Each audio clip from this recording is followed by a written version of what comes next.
Le président n'a pas parlé que de la crise sanitaire hier soir. Il a parlé d'économie et s'est fixé pour objectif le plein emploi. Pour cela, Emmanuel Macron veut que Pôle emploi examine les 300 000 offres qui ne trouvent pas preneur.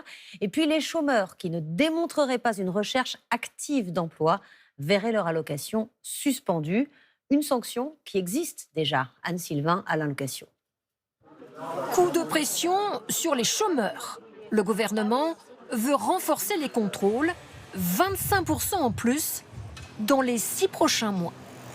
Cet éducateur de 58 ans et ce jeune homme de 27 ans spécialisé dans le secteur culturel sont tous les deux au chômage. Jusqu'ici, ils n'ont pas l'impression d'avoir été contrôlés.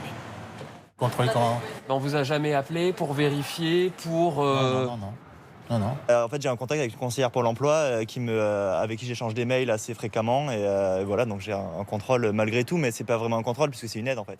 Aujourd'hui, un chômeur doit d'abord définir avec son conseiller ce qu'on appelle une offre raisonnable d'emploi, en fonction de ses compétences, de son domicile et de son salaire.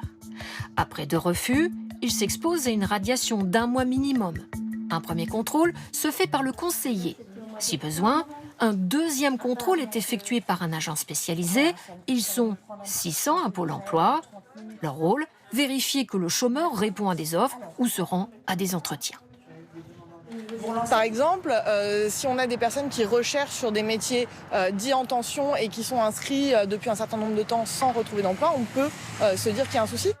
En 2019, 400 000 contrôles ont été réalisés avec 15% de sanctions à la clé pour absence de recherche d'emploi.